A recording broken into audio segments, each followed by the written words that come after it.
This is a broadcasting history interview with Helen Roberts, who lives in Falls Church, Virginia, in the Washington, D.C. area, and has for many years, but has a connection to WMT in Cedar Rapids, as did her late husband, Bill. And we're going to talk with Helen about their experience at WMT and later in their lives. Helen, nice to have you with us. Well, thank you. 1948, a kind of a significant year in the life of the Roberts family. Indeed it was. Bill and I were married on October 16th, 1948, and a week before the wedding, Jim Borman from WMT called and wanted to know if Bill wanted to come to work there. Well, of course, Jim and WMT had this fantastic reputation, even at that time. So Bill was delighted to go, so they took us as a package. I went with him, and let's see, it was about November 1st when we arrived there, and that was just 1 week after our honeymoon, or 2 weeks after our honeymoon, I guess. In 1948. 1948, and I think my recollection is correct on this. I think that was the election of Truman Dewey. That's so right. It was a big story. Almost the first day that we were there, the newsroom stayed open all night, as I remember, waiting for that election to be over. And when Bill got into work, he was doing the early morning radio shift then. The guys were still there, and he was so amazed what happened. And he had a blockbuster story to lead with. Truman wins, not Dewey. Exactly. Amazing. Well, let me take you back a step, Helen, because you came from Davenport, and your connection there, or I'm not sure if yours was, but I guess Bill's was, with another... We both worked at WOC. Another very famous set of call letters. Oh, indeed. When did you go to work there? Well, I went in about 1946, I think. Bill had worked for WOC before the war. Or in the early part of the war. I didn't know him then. I see. When the war was over, he came back to WOC, and that's where we met, of course, and spent, 46 to 48 there till we went to WMT. And let's talk a little bit about what your field was in the area of writing, as I understand it. Well, it was called the Continuity Department in those Continuity days. I don't know Department. if it still exists or not, but we wrote the local commercials. Right. Yes, that was a big part of our job. But that was both for me at WOC and WMT. But of course, Bill was always associated with the news. And Bill then began in broadcast news. Must have been in the early part of that decade of the 40s. Yes. I'm not sure of the exact year. Do you remember what did he start at WOC then? Yeah, that was his first radio job. Okay. He hadn't been long out of college. Mm-hmm. Where did you go to school? College was Ripon in Wisconsin. Oh, another famous name came out of that school. Oh, yes. Richard Threlkel. That's Richard Threlkel's college. You know, he was a CBS and ABC correspondent. I guess Bill knew that, but I'd forgotten that. Mm-hmm. Well, it's nice to have. So you got done with the honeymoon, moved to Cedar Rapids, and went to work, I assume, down at the Paramount Building in downtown Cedar Rapids. Across from Killian's. Quite an operation down there. Well, it was certainly exciting and wonderful. Of course, in those days, radio was a glamour thing, and television was just around the corner. So it was a wonderful time to be in the business. It was always exciting, always interesting, and something new always happening. And during that period of time, you worked with some of the famous names that were associated with the development of that station, including the man himself, W.B. Quarton. Oh, yes, indeed. Indeed I did. Of course, I was, I don't know how to explain it, but I was kind of on the other side of the business compared to Bill. As you well know, sure, the news department was this wonderful, separate a highly objective, responsible department, whereas, of course, people who wrote commercials associated with sponsors, and they weren't exactly the villains, but we weren't, there wasn't any real dissension, but No. it was a totally different operation. But there was a very high fence between those two fields of interest in that. Matter of fact, I can remember a meeting in Bill Corton's office. Jim Borman was still news director then. Yes. And the big meeting was about, will we allow jingles on the newscast? Radio newscasts were 15 minutes long in Right. those days, and there were at least 2 one-minute commercials, and a lot of the people thought that was, well, not very dignified for a newscast to have a jingling commercial. That was really pretty bad stuff, but of course the sales department won on that one. They usually did. Well, the sales department would probably have their way on that, but I don't think they'd have their way on wedging a story onto one of those newscasts if the news people didn't want it there. No, That was the great, certainly not. the great integrity of that Of that period. of that period. Yes. Right, exactly. And Well, objectivity. who are some of the other people that you remember working with there, Well, Helen? of course, there was Tate Cummins, Sure. probably one of the best-known names in Iowa radio, Yeah. and his wife worked there too, of course. Dottie and Tate were both there, so Yes, you knew them and, both. Wonderful, oh, wonderful people. the whole Howdy Roberts, and there were actually, matter of fact, there was Howdy Roberts and Ford Roberts and Bill Roberts and Helen Roberts. Nobody was connected or related to each other, of course, except Bill and me. And Howdy Roberts was he doing the Morning- musical clock then, the morning show? Howdy, musical clock. Yeah. That was it. Yeah, that was another one of the very, and of course who was on the farm? Chuck. Charles Wooster. Chuck Wooster. Chuck Wooster. Yeah. So you worked there when Chuck was there. Yes. Yeah. Do you remember how Chuck sounded on the air? Oh yes. Master technique of getting through the microphone and Oh, into people's lives. They were all good. They were, of course, maybe I'm prejudiced. No, I don't think you are. It was an unusually strong organization. Was Lanphier there at that time? Oh yes. He was the program. His big deal was at noon. I can't remember the name of that program. Voice of Iowa. That was it. Man on the Street. Yes, Succeeded. yes. And I think there was a live audience for that in the studios and in the radio studio. I think they did it outside when the weather was good, I think, but they probably did have a live audience inside. Well, lots of other live shows during that period of time. Tom Owens Cowboys and... Oh, yes. Well, I didn't know them personally. I don't know why. Maybe they were earlier than me or later than me. I just don't remember it. Mm-hmm. But Of course, that doesn't prove anything. there was a lot of live performance on the radio at that time. Oh, indeed there was. Yes. Indeed there was. And congenial place to be? Wonderful place to work. Of course, the fact that we were all pretty young helped. Right. But no, it was a delight. It was a real joy. You were anxious to get to work, which I hope is true for a lot of people today too. But it really was. It was great fun. Well, I hope it still is. I think it is maybe in a few places, but I hope so. then well, let's kind of turn the conversation a little more in the direction of your husband, your life partner, and the work that he did. He was pretty early into this, inventing this thing called radio news. If he was started in the early 40s, which he did. Yes.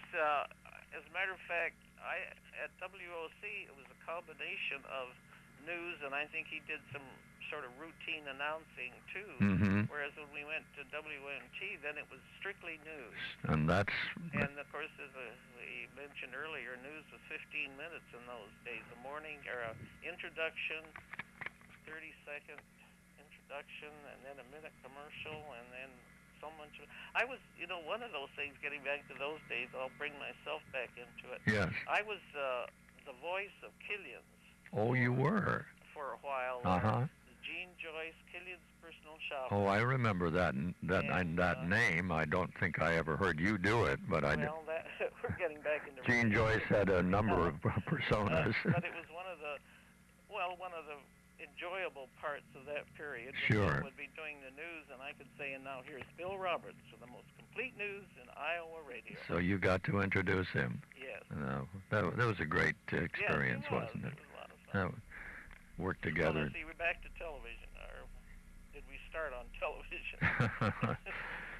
Well, you mentioned one of the first names you spoke as we began the interview was Jim Borman. Yes. He was the architect of a lot of the quality that was built into that news department at WMT. Highly respected man, and deservedly so. Yes, he's the one that I hired Bill, as a matter of fact. What do you remember about him, Helen? Well, I remember him as a wonderful guy.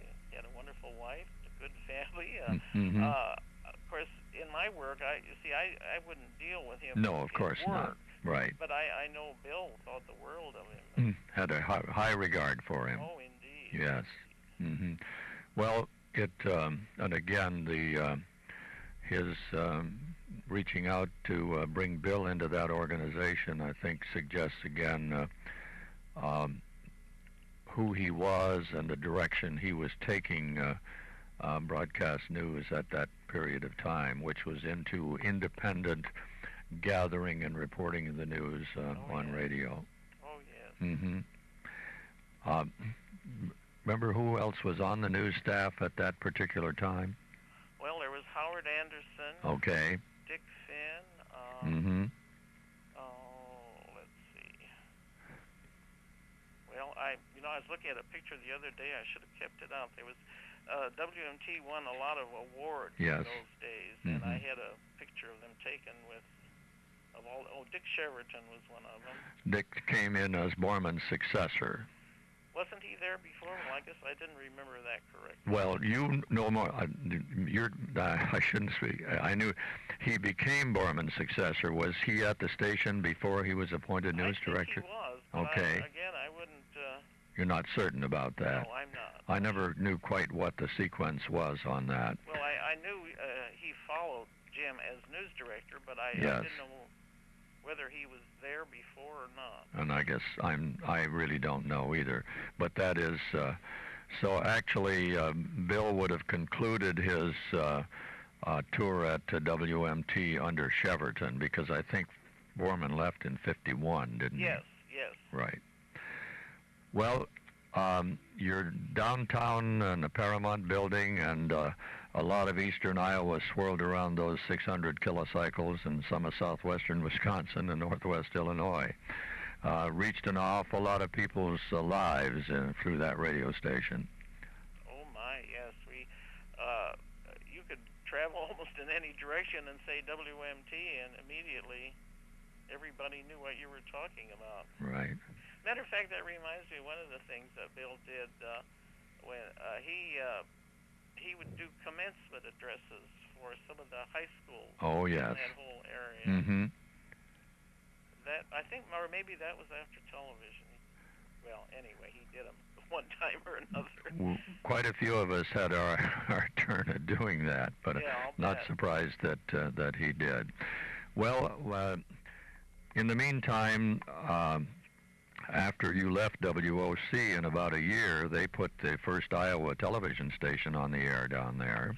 Yes, we knew that. We knew that was coming, and that was one of the reasons we hesitated about leaving. I'm sure. We knew that WMT wasn't as close to television as WOC was, but it was Jim Borman, that news department, that made the big difference.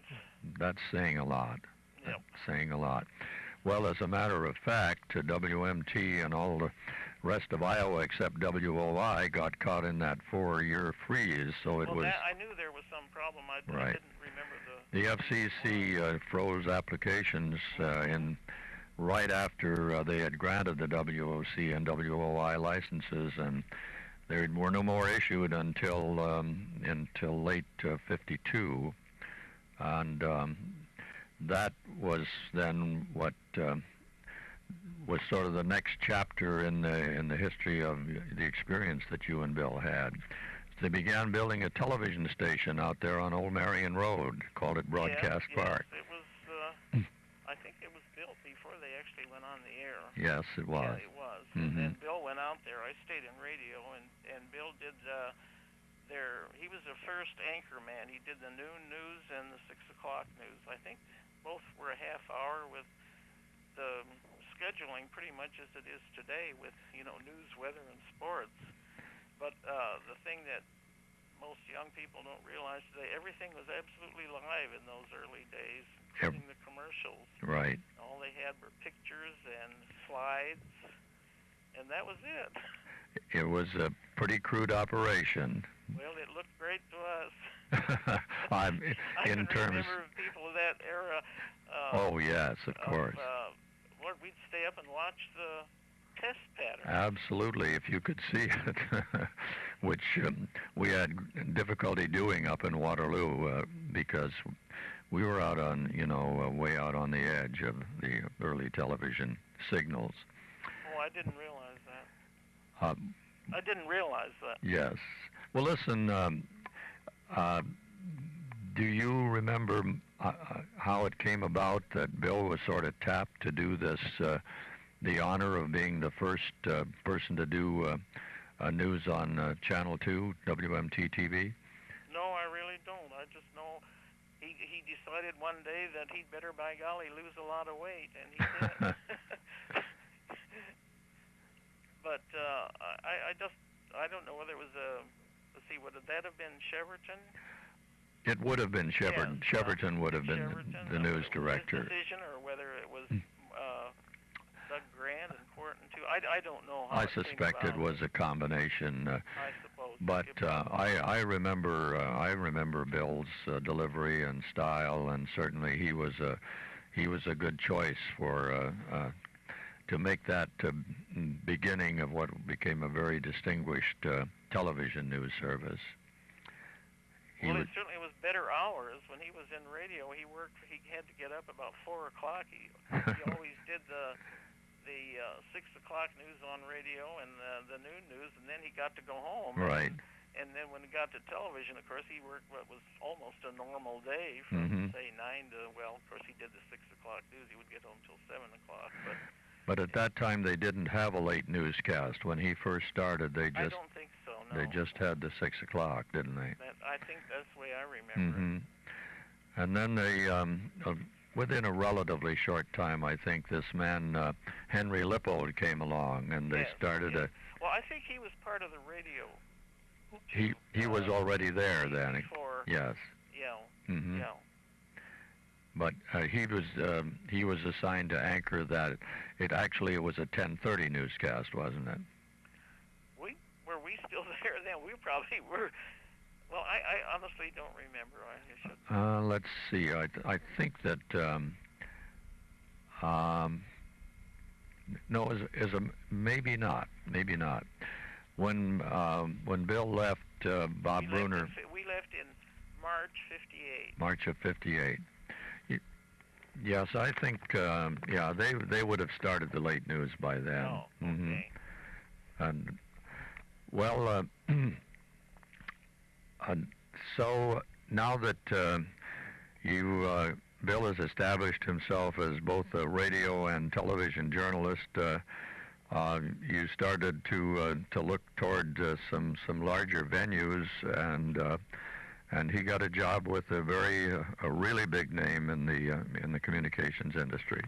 Well, yes, Time Life decided to get into the television business, and I guess it was Mr. Luce's personal decision. So they bought a string of radio television stations across the country. I think in the beginning there were about 6 of them. And they decided, the Time people decided to open a Washington bureau with a news operation that would cover the congressmen and senators from each of those stations. Yes. And so I think they were one of the first to open that type of bureau. And it was through Dick Cheverton that Bill got that job. Really? Because Dick Cheverton by that time had gone to Grand Rapids, Michigan, where he was news director, and that was one of the stations that Time Life bought. Okay. So and originally Time Life asked Dick to do this, and Dick didn't care to leave Grand Rapids, so he suggested Bill, and that's how that came about. So Bill was tapped for that job through his connection to Cheverton then. Yes. That's interesting. I had no idea. And then you can follow the connections that came later then through that Grand Rapids station. That's because that's how Bill wound up working in the White House with Gerald R. Ford, because Gerald R. Ford at that time was a newly elected congressman, and Bill covered him all those years from the very time that he was a congressman until the time when Bill was looking for a job, and Mr. Ford had just got a brand new job as vice president, so it was a very interesting time. So Bill wound up on Jerry Ford's staff, President Ford's staff then. Yes. And that again was through that Grand Rapids station. You see, again, of course, Grand Rapids is where Mr. Ford came from, and it all happened in a period of about 20 years, I guess. The Michigan connection. Yes. So then that was, Bill had left Time Life by that time? Well, Time Life, for some reason, had decided to sell their station. Okay. And they sold them to McGraw-Hill. Well, McGraw-Hill wasn't as interested in having that. I think they kept one or two stations, but they sold the rest of them and then just closed the bureau. But it just happened at that time that's when Mr. Ford became vice president, and Bill was available, so it was a very happy time for us. Well, sure. So how many years did you have there with the White House connection? Well, that was very brief. Bill started when he was vice president. He was working in the press office, and then when he became president, of course, he worked in the White House. But, of course, Mr. Ford was not not elected. He right. never was elected. He was not elected in the next election. So that was time to leave the White House. So actually it was 3 years. Sure. 3.5 years, something like that. Well, from WOC all the way to the White House. Yes. That's a pretty good story, isn't it? Dream now. That's been 20-some years ago, but I never thought that young girl from Silvis, Illinois would wind up dancing in the White House. Well, you certainly, you and Bill must have had some wonderful experiences together through all of that. It was. It really unbelievable time. But we enjoyed it. And have you ever thought about the significance of how formative, particularly in the area of news, that Bill's contribution was, both there at WMT and then later running that Time Life Bureau, which was at that time quite unique?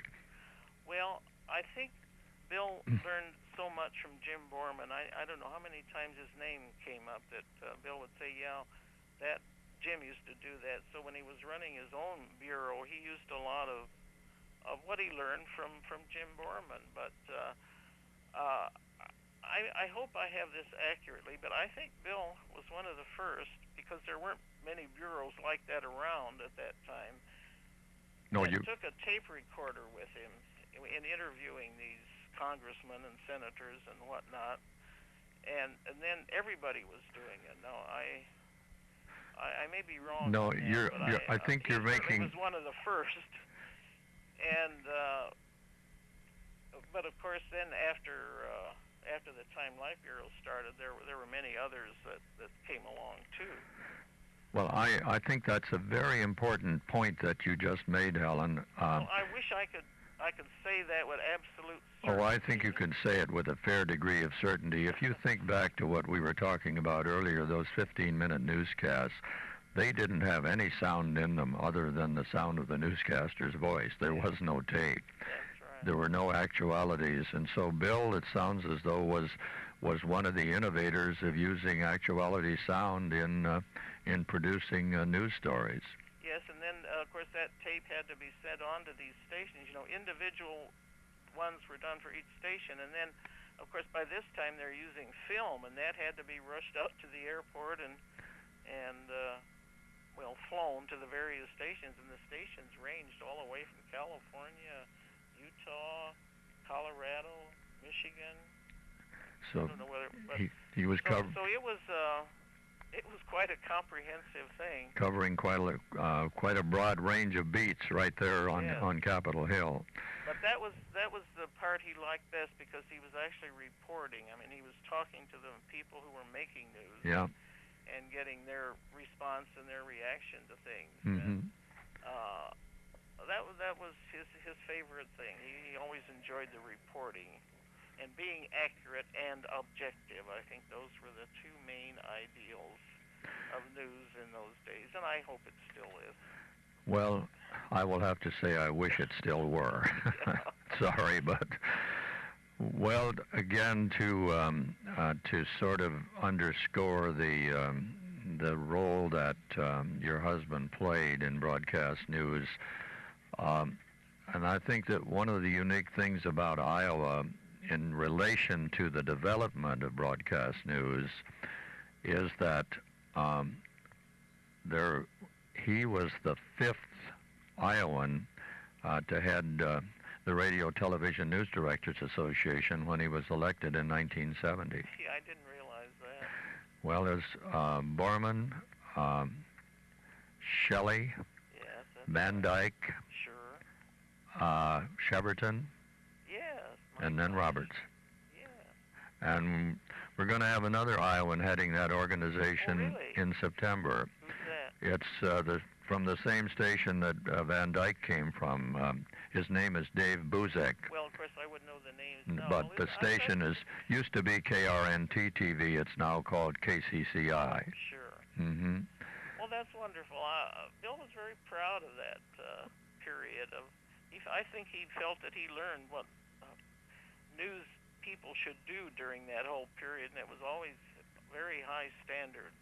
Yes, right. And but again, he was one of those people who defined what those standards were because they just really didn't exist in terms of radio and television journalism until Borman and Bill and the rest of them came along and started practicing them. And I think you've articulated that very well. Of course, it's all I hope so. very meaningful in my own experience. Well, yes. When were you there? Well, I came to WMT, and I had been at KXEL in Waterloo from 48, your year. As a matter of fact, my wife and I were married that year also. Oh. In October. I'll be darned. And I worked at that KXEL station from 48 then into the early part of 59. Oh, and well, see, I guess I knew you then through the RTNDA meetings. Somehow I had the impression that you had come before we left, but no, my memory got a little hazy. See, when Bill went out to TV, we weren't working in the same buildings anymore, right? And things were so different then. Yes, and the newsroom was out at TV, and that didn't always set that well with radio. You probably remember that. How it is. Right. But yes, then I started at WMT in '59 in the same shift your husband had. I went in at 5 o'clock in the morning, did the 7 o'clock and the 12:15 news. Oh boy. And then when, of course, that tragic accident that took the life of Chuck Worcester, and I was moved into Followed him then. I followed him into the news directorship. Right. Yeah. Mm-hmm. It's that's one of those things that it's kind of hard to think about. Yeah, you'd rather not. Mm-hmm. That's true. Right. But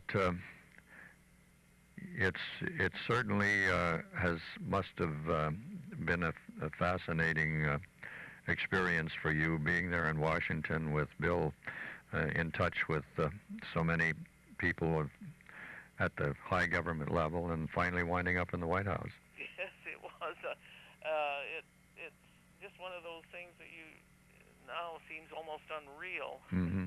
I'm sitting here looking at a picture which we've had on our library walls, well, all these 20 years. It's a picture of President and Mrs. Ford and Bill and me right after he was succeeded to the presidency. Uh-huh. He and Mrs. Ford gave a party in the White House for the staff that had worked with him as vice president, and they took the time to stand in the front foyer of the White House and have their picture taken, with each couple or each person that came to the party. And they were they were Midwesterners like we were, but they were such good people and are such good people that, but now I look at that picture and I can hardly believe it myself. Of course, it was 20 years ago. Well, but what a wonderful recollection of your experience with Bill. It was. It truly was. Mm-hmm. Now the White House is surrounded by all these concrete blocks. I used to be able to drive in to pick him up and just drive right in. But now I don't know how they handle that type of thing. I'm sure there's a way that wives probably still pick up their husbands. But it's different. Well, I guess that's life. A lot of things are different, aren't they? Do you ever get back to Iowa? Not recently. Mm-hmm. We used to. Bill's, of course, folks lived in Wisconsin, of course. We used to get back regularly. We have family there, Mm-hmm. and aunts and uncles and cousins. And, of course, I came from Silvis. I came from the Illinois side of the Mississippi River, Okay. so we get back there. Sure. And I went to school at Marycrest, so I have many associates and wonderful friends there. So we'd get back pretty regularly. Well, if you get out this way, we'd sure like to have you stop by. Well, thank you. And I'm so pleased that you've been willing to share your experiences and tell us about Bill's career, because we didn't have an ask. I'll probably think of 40 better things I could have said. Well, you certainly said some great things, including, again, the perspective that I'm getting through you of who this man Borman was, and the great respect that Bill had for him certainly validates my feeling about what he did and what he accomplished. Well, let me tell one more Jim Borman story. And yes. I know this, I think I'm pretty accurate on this, that Bill always, that really taught Bill something, and it was a famous murder that happened in Cedar Rapids, had great publicity. The Rutledge case. Involved a doctor. Yes, that was it. Okay. Well, when this story broke, of course it was, this was a radio then, it was before television. Yeah. And there was something about, I don't know, something in the trunk of a car. I won't remember the details. And the first thing one of the first things that Jim Borman did was he instructed his guys, including Bill or somebody, to call so-and-so in Washington, D.C. There was some connection. And I can remember everybody being so, imagine calling Washington about this feather in the trunk. I know I don't have that detail right. But to call, instead of calling somebody locally or instead of trying to guess at something, it was calling maybe it was the FBI for all I know. But I wish I could tell this in other words, he knew exactly what source to go to get the best information. I don't know how many times Bill mentioned that. It was a first for him. Mm-hmm. In that, and of course he used it, of course, himself many times after that. Yes. I wish I remembered the details. Well, I'm sure I remember the case. It was I remember, when I was at KXEL, I was listening to WMT newscasts, trying to learn how to do radio news on my own at that station. So I learned a great deal by sort of osmosis through what Bill and Jim and Howard Anderson and the others. It was a good team. Of course, Jim was exceptional, but it was a good team. Yes, it was. Bill Henry was another name I forgot. Well, there were a lot of distinguished some names. of them, came and went. They all didn't stay. And then there was Tate Cummins. Cole McMartin. Cole McMartin, the right. 10 o'clock news. Yeah, the 10 o'clock news. Yeah. I'm sure you must have enjoyed Tate and who he was. And oh my gosh, yes, indeed. We played bridge with him, and he was. He loved to do that, didn't he? Yes. He was truly unique. Talk about one of a kind. He really was exceptional person in every way. I don't think there's ever been a radio personality who had the audience magnetism that Tate Cummins did. I agree with that wholeheartedly. All the way from Boscobel, Wisconsin to who knows where. Yes. I don't know if you remember or not, he used to love to say, and up in good old Boscobel, he loved to roll that word off his tongue. Yeah. There was another Slippery Rock, was it? Slippery Rock, I'm sure he had fun with that. Slippery Rock College, yeah. Well, if you think of anything else that you'd like to share with us, Helen? I probably will 10 minutes from now. If you do, call us and we'll add it to the tape. Thank you. I think we've covered a lot. Well, you certainly have been really nice about this, and Well, it's been most enjoyable remembering some of those good times, or many of those good times. And they were good times. They were indeed. Well, we're going to add this to our collection of oral histories, and I'll be incorporating it, certainly some of it, right away into this manuscript that I'm starting to write a manuscript on the history of broadcast news in Iowa. And that's why I'm so interested in trying to get insights into, I call them the architects, Gross and Shelley and Borman and Cheverton. Yeah. Have you talked to Millie Borman? No, I didn't realize. I guess I didn't know she was still alive. Well, she was as of last Christmas. She still was. She lives in Minneapolis, but she spends the last few Christmases. She spends her holidays with one of the children or grandchildren in San Diego, I think. I see.